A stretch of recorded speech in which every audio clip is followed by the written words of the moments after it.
Hey, welcome everybody. This is John Paul Dr. Speed Selling. This is the Raging Verbalist, number 113. Raging Verbalist. If you have never been here before, as I talk about all kinds of topics, things of interest to me, things that may be interesting to you, and I kind of steer away from politics for the most part. So if you're looking for that, got to go somewhere else. So, and with me, as always, is my lovely, ever lovely Sandra. Welcome, Sandra.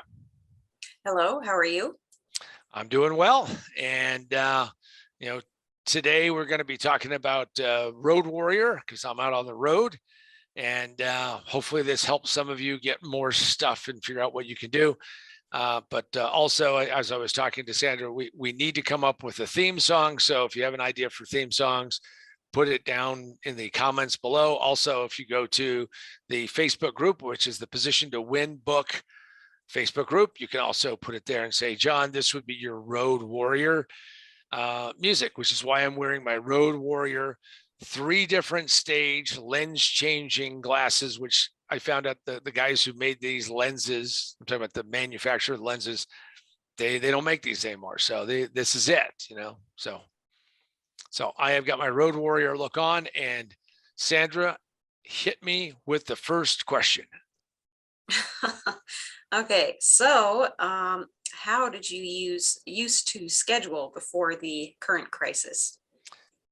Well, I have to say that we'll go back in antiquities because before 9/11, I actually used to schedule like crazy timing. And this is what I mean by crazy timing, is I could literally have somebody drop me off at the airport in Ontario, rush up the stairs, go through security, get on a flight to Phoenix, and I could be there.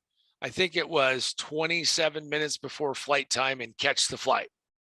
Well, 9/11, kicked the crap out of that. So before we used to schedule it, and you had to add some time.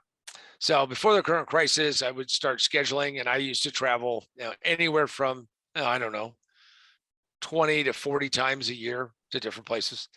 And I used to schedule as many things as I possibly could. So here's what I always try to get done when I'm on the road. And this may help you when you're on the road, is that it is easy to watch time just fly away and just have it just roll away. So I would schedule multiple breakfasts, multiple lunches, a single dinner. Now, I didn't eat at every single one of them. In fact, it was funny because I would do interviews with people I was trying to hire for clients, and they would come to the restaurant and they would find out that, they weren't the only ones I had an appointment with. I mean, I know it was a little shocking. They thought they were I was an exclusive date or something, but they would actually see who potentially their competitors were. So I told everybody, you have to be prompt, because if you're not, you may lose your time slot. So I used to do that. So today, it's much harder to do this because there's so much friction in the system. It's not even funny. So that's how I used to do it. I could at one point in time do a single one day to Seattle and back and get 5 meetings in Seattle in just one day. And it's over 1,000 miles away from where I live. So that was the good old days. Nostalgic, boo-hoo, no more. All right, so what are some of the changes that you've seen in working with clients? Well, I think the biggest change is that clients are having a hard time kind of reconciling and getting their head wrapped around that this is going to be the new abnormal, or new whatever we want to call it. And that means that you've got to plan for things better than before. And if you don't do that, then you will suffer the consequences of it. And what I mean by that is that to me, it's all about lower productivity. I mean, you can get frustrated as much as you want. You can complain as much as you want. You can talk about how come the government doesn't have their act together. Asking that question to me is like a dumb use of time, because if you wonder why bureaucracies cannot react well to crises, then I wonder how observant you've been during your time on this planet, because bureaucracies are not designed to work very well. So working with clients, I have had to build in more of the awareness of how you have to carefully plan and execute and get things done, and not get caught up in, which they get caught up in, being upset and angry and wasting their energy in doing that.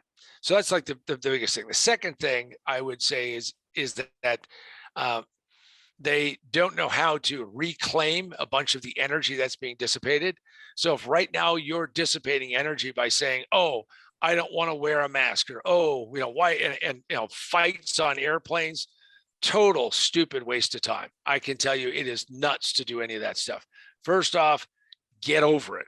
I always just remember the stories about they had the wagon trains and they went west and they went across the plains, and there wasn't any, there's no Wi-Fi, and then they came up to the Rocky Mountains and said, wow, those look big, and they are. And then they kept going. Well, all I can say is that they made it, and I don't know if today we had to do that, if we could ever, we probably wouldn't explore anywhere. It's the joke that I always like to tell about New Yorkers. You can tell a true native New Yorker when they start talking about a foreign land called New Jersey across the Hudson River. Sorry, I'm just laughing because when I lived there, I would say I'm from Nebraska, and they're like, "Oh, is that like a suburb or something?" It's like it's a state. There you Yeah. go. There you go. Yeah. There you go. All right. So, besides that, what does it take to be organized in today's uncertain times? So the first thing you have to do is actually plan on planning your day, and that means you have to break out some time. It's easy, especially with everything being digital, all the screens, all the things you have, instantaneously getting things back. The fact that you have a phone. I know some of you don't even know what a phone is. I mean, it's the purpose that they originally designed the device for, but people are doing texting, and they're doing WhatsApp, they're doing Skype, they're doing, and I guess if I say Skype, I sound ancient or something, but Microsoft still believes it's going to come back. Trust me, yeah. So, but anyway, but you have all these different methods of communicating. Email, Zoom, which we're doing, on a regular basis, but nobody's doing enough planning. Nobody's organized enough. I mean, the worst thing in the world is to have somebody come on a Zoom meeting and they have something they want to talk about, but they're just kind of rambling and rolling and not be aware of anything. Now, hey, take a few minutes and write down some topics, write some talking points, do something like that. So if you want to be organized in today's uncertain times, you have to spend time getting organized. And no matter how much you're organized, don't. So here's the worst news. So this will maybe get you all crying and screaming. And if it drives you to a fetal position, so be it. Which is, here you go. All right, ready? Everybody set? Okay. Which is you have to organize this stuff, and once you do, it falls apart. There's no checkbox. It isn't like, oh, I want to get organized. So you hear people say, I want to get organized, as if you check the box, and now from now until the end of your days, you don't ever have to get organized again. Paper has a tendency to blow apart. So you know what people say, John, that's the reason why we should go paperless. Have you ever asked a person who's gone paperless? I have. I've tried to go that way. I'm going in that way. I have over 19,000 Evernote notes, and say, I want to find this item. And they go, boy, I don't know where that is. And that's called disorganization. So you can't can't do a checkbox and have it done. So there you go. And if that makes you cry, if you're in a fetal position, that just means get your shit together, and you got to get this stuff organized, because your stuff doesn't stay organized. It disorganizes itself. It is just the law of the universe. All right. So talk about what your travel day this week was like. So this week, I had to leave on a Tuesday because that was just how everything worked out.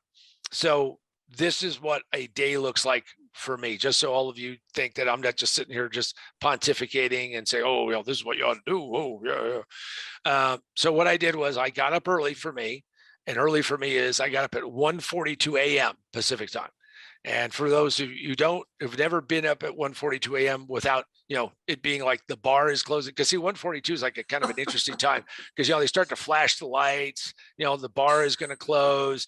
I mean, in my single days, you start looking around, somebody you wouldn't talk to 2.5 hours late before, you're like, not too bad. I don't know. She's still here. Maybe something will happen, uh, but yeah, so if you haven't been up at 1:42, like you get up. So this is when, I don't know who gets up at 1:42. I know milk delivery people. I don't know. Somebody gets up, but I got up and I started working because I had to be out the door by 5 a.m. So I had to sit in my office and I did a whole bunch of stuff, got really organized. See, here's the interesting thing. And it kills something called Parkinson's law. One of Parkinson's laws is that work will expand to fill the time allotted. So if you have a lot of time and you don't have your stuff organized, what happens is that it will just keep expanding out and you'll get virtually nothing done. But when you have that pressure of, I got to get on the road by 5 a.m. And by the way, I pulled out of my driveway at 4:59, cha-ching. Yes, celebrate the little things in life. I get it. And that meant everything was going to go just as good as it's going to go. I had a crazy busy day on that Tuesday, didn't go to bed until 9:34 p.m., which people may say that's early to go to bed. It's not if you got up at 1:42 a.m. And what I did was I got a ton of things accomplished and in fact had a really good positive day and handled crises, handled problems, handled situations, but got a whole bunch of things done. So that's what it takes to be a road warrior today. I've met a lot of people who say, well, geez, John, I don't necessarily want to do that way. True story, was doing this turnaround and they said, hey, here's this guy, we'll call him Eddie. And Eddie is going to help you out because he's the technical guy and he'll travel with you. Eddie lasted one day with me and he called his boss at home and said, we have a problem. His boss says, well, what's the problem? He goes, it's the way John travels. And he goes, well, what do you mean? He goes, he does kamikaze travel. I'm flying home. I can't work with him. I can't travel with him. He made one day. I mean, I was going easy on him. He was younger. Yikes. So that's what my Tuesday looked like. Got a lot done. It was a great day. All right. So what's the key to maintaining your productivity? Key to maintaining your productivity is always ask yourself, what is the best and highest use of my time right now? What can I do right now? What can I do to advance goals? This is why we have to take time and do some thinking. Notice I said thinking before I said planning. You have to think about things and then start planning them out. Also, being unafraid, I'm not going to say fearless, but unafraid of putting down onto, you can do it electronically. You can put it on a sheet of paper. You can get a magic marker and write it on the wall if you want to. It's a little dangerous, but getting this stuff out of your head is really important. So the key to being really productive is we think, we plan, and then we act. And then here's the final little piece, which is we have to anticipate that, and this is the SH factor, and that means shit happens. Every single time you're going to go and do any kind of trip, even if you're just sitting in your office, but if you're going to go do a trip, it's most important is that shit happens. I have seen so many things, left my Bluetooth at home, left medication at home, left the laptop at home, left the laptop on the plane, left the noise canceling headphones that I really loved and left them on the plane, walked up the thing, realized I did, turned back and said, I think I left these in there. Somebody picked them up and put them in their bag. Whoever you are, we're looking for you, damn it. Anyway, the point of all of this is that you need to be more productive. You have to do, what are those 4 steps? What did I just say? You got to think, you got to plan, you got to action, but then you got to put in the shit happens factor, because I've seen a lot of people say, John, I have this perfectly laid out day and then shit happened. Welcome to planet Earth. I'm here from the welcoming committee. By the way, as part of the welcoming committee, I have something for you, something that will actually help you be more productive and actually be more together and make your life more capable, more productive, and all of the above. And this is going to be it. So what you want to do is you want to go out and pick up this book. Most businesses fail in the first 5 minutes. How do I know that? Because I've seen businesses that when you analyze it, they fell apart because they made bad decisions in the first 5 minutes. It just takes them 3 to 5 years to realize it. Position to Win. Go out and get this book. You can get it physically at positiontowinbook.com, but you can also get it at Amazon, Barnes & Noble, Books A Million, wherever books are sold. You can go ask it and order it. And of course, you can order it from our website. You can also get it in Kindle, iBook, and Nook. And then, of course, the other book is Remote Work for a Better World. We are all working more remote than ever before, but you got to do it right. You got to do it smart, and you have to be capable of it. So go check it out. Go to positiontowinbook.com. You're going to find a lot of good, cool, free stuff. And hopefully what you're going to do is you're going to learn how to be more productive. Share your story with us, and I will maybe share who you are. Okay, so Sandra, what is the next question? What do we do next? All right. So how do you stay motivated given all that's going on? Well, one of the most important things in the way my mind works, and hopefully this helps all of you, is that when you're out there doing whatever you're doing, is that you realize that first off, today is like the only day you got, which really kind of sucks. You know, I mean, I want more than one day. The other thing is that you, to be motivated, you have to have goals that you really believe in, things that you're really working for. Now, I've met people who are trapped in a job that they're not happy with. They're trapped in a business they're not happy with. They're trapped in some of these things. And what they are is this is indicative of what I call the failure cycle. And they're kind of stuck in that. And they're either frustrated or demoralized. And one of the things you want to do is you have to start finding those things that you can do. You need little bright lights. You know, I don't know if you've ever been in a place that's really dark. Most people have not, by the way. Most people, of course, say, oh, yeah, I've been in a place where it's really dark. Yeah, usually what that means is that they've kind of been in the city when it's dark. But I can tell you, when you go out in the middle of nowhere, Sandra can relate to this. You go out in the middle of nowhere, and not saying that where she lives in the middle of nowhere, but Nebraska, is it a suburb? Where is this? I don't know. I used to live in the middle of nowhere, so I get it. But if you go out in the middle of nowhere, what you'll find out is that just the smallest, once your eyes adjust, just the smallest light will just illuminate things, and you're amazing what you can see. So to stay motivated, you find those things that get you excited and get you moving and get you pumped up, because you have to find things you're doing. If you are living a life where you're really not happy every single day of what you're doing, then you got to think about what you're going to do differently and change that. Now, I'm not saying go quit your job. I'm not saying go, bonsai and all this other stuff, but I am going to tell you that what you need to do is you got to reevaluate and do that.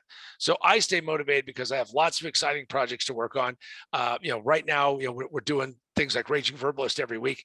And you know what? I get up some days and go, oh, but the show must go on. You got to get up and you got to get it done. So I stay motivated because I have very important things that I have to do with my life, and you need to have important things to do with your life, and now you need to get on with doing them.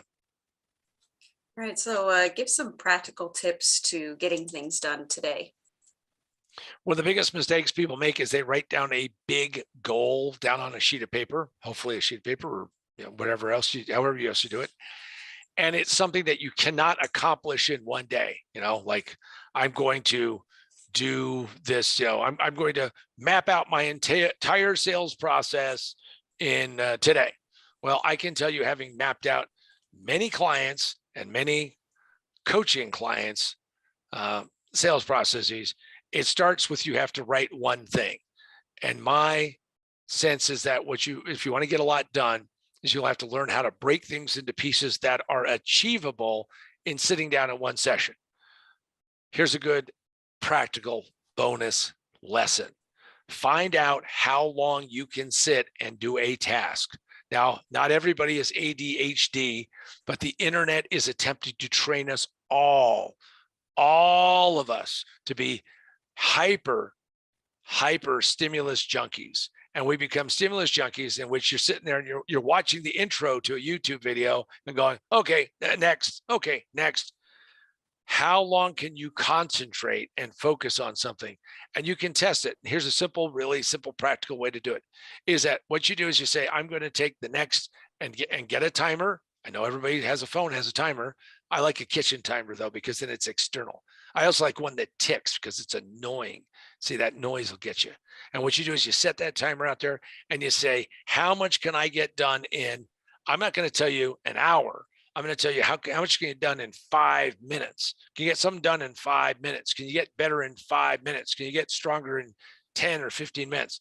Most people cannot sit that long. In fact, there's a Chinese proverb that says, the man, and this applies to women too, because they didn't know about those days. Well, I'll just say this way: if a human can focus on a single thing for 20 minutes, they can rule the kingdom. In other words, 2,500 years ago, the Chinese discovered, hey, geez, we got all these people and nobody's focused on anything.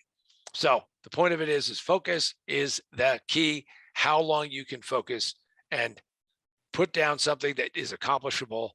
And when you start doing that, it will give you positive feedback, which will then incentivize you to get to the next and the next and the next. So what are the biggest obstacles that you've seen? We could probably do a whole series of called standing on my own air hose. And that is, if you need an air supply, quit standing on your air hose. And the biggest obstacles are that we become, so let's go through. Overwhelmed. People are overwhelmed with all the things they have to do. Got to do this, got to do this, got to do this, got to do this. Lots of activities. The question you have to ask yourself is, what activities do you have to do? And where do you go? So there's a real simple process that I can give you right now. Just 3 steps, 3 simple steps. Again, there's a lot more to it than this, but you can want to write these down. So what is vital? Vital means that, you need to do this for your, survival of some kind. This is a vitally important task. Second thing is important. Second criteria is important. These are important things that you have to do. And you've got to do some of these important things each and every day. What are those important things? And then the third bin or the third category is nice to have. Now, in 100% of the cases, I don't have a single case where I've ever worked with a coaching client or consulting client or a team where people didn't get this in the inverse order. They do the nice to have stuff. They do stuff that's really kind of cool. I sat in a meeting once. I mean, I can never get this time back. I'm sharing this lesson with you so you don't sit in this meeting. These people talked for 45 minutes about the color scheme of a trade show booth. And by the way, they picked hunter green and mustard yellow. No uglier 2 colors have ever been invented other than like the brown that comes out of the back of a doggy. Okay. Terrible, terrible. And I said, are you kidding me? What about the sign and the message and the how we're going to capture leads and all? No. 45 minutes on color. Now, by the way, that was a client where when I talked to the CEO, he said, what can I do? And I said, well, we can start by firing a whole bunch of these people, but they didn't take my recommendation. They're a footnote in history right now. The point of it is that the best tip is get to the point of where you can see and ask yourself, is this vital? Is this important? Is this nice to have? We get a lot of good, positive feedback, like eating, sugar. You get that sugar high by going out and doing, the nice to have and avoiding the important and the vital. Tackle it the other way. All right. So what do you see as a path forward as you gaze into your crystal ball? So as I gaze into my crystal ball, I think that we are not going to see any time ever. How about any time ever? Not soon, not somewhat, where we're not going to be. We have gone onto a different path, and we're on that different path. Now, the challenge of it is because we have changed our trajectory, as they say. Our rocket ship is going somewhere else. And the sooner you accept it, the sooner that you deal with it, the sooner you're going to get some stuff done. And most importantly is stop wasting your energy on these things that aren't working. Because you know what? There is no magic wand. There is no way to just say, yep, ding, it's going to now start working. Just get over it. Move on with your life because it is not going to change. So my crystal ball is, sorry to say, we're not going to see this go back to anything, back to what we thought was normal before. Didn't happen after 9/11, probably didn't happen after other events in life. that happened before I was around.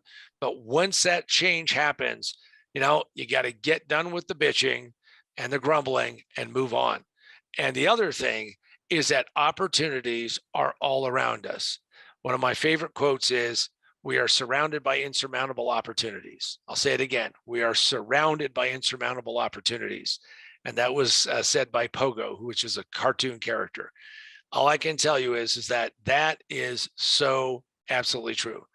There are so many opportunities today that people cannot see because, unlike having road warrior glasses, they've got blinders on and they cannot see all these opportunities around them. So my crystal ball is that many fortunes, many opportunities, and an explosion in what you can possibly do is going to take place. Are we going to have a whole series of issues and problems and things that are going to happen? You bet, because that's the way the world works. The question isn't, are they going to happen, but how you're going to react to them, deal with them, and move forward. And how do you make so much progress in one day? So one of the things that I do is once you decide that this is what your list is, and I have a list that you probably won't be able to see it and everything, but anyway, I have a list. I got okay. Anyway, lucky of green screen. Once you have your list, is what you have to do is you got to get on with it. You got to do it, and you have to make it, gamify it, right? I mean, I cannot believe how many people play games. I mean, that isn't my jam, but people who are playing games and they are really, really good at it. And they're good at it because it develops these fast skills, right? Make a decision, a hand-eye coordination, apply that to some other part of your life. So how do you get the most done? How do you get most things done when you're on the road? First off, the road is a tremendous handicap for getting things done. Why? Because you're always out of place. This isn't working. That isn't working. How do I find this? How do I find that? Technology has removed so many of these barriers. So what you have to do is you get up, I get up, you can do it the night before, but I start planning these things out. In fact, I've been planning all week about what's going to happen through the end of this week to the beginning of next week, and also looking out over the course of the year. Do that and figure this stuff out. Now, I'll tell you why you won't do it. I'll tell you why you won't do it.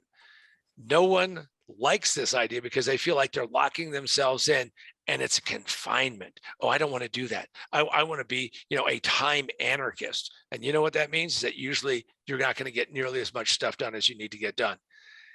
Get your head out of the clouds and be a time realist. And what you want to do is when you need to do a task, do it and do it now and get it done and quit avoiding it. Avoidance behavior is an awful time killer.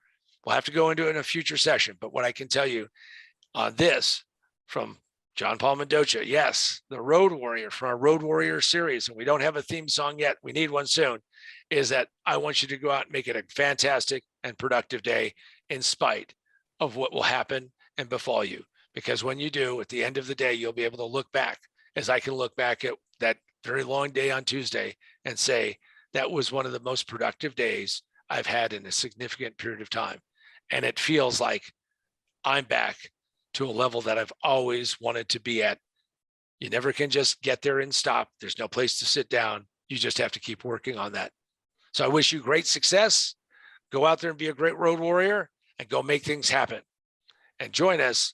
Hit the like, hit the subscribe, hit the notification. If you're on YouTube, if you're on Facebook, go to the Facebook, or join the group. Or go to positiontowinbook.com, positiontowinbook.com. And with that, this road warrior's got to get going because I've got a flight to catch in just a few hours. Have a great one, everybody.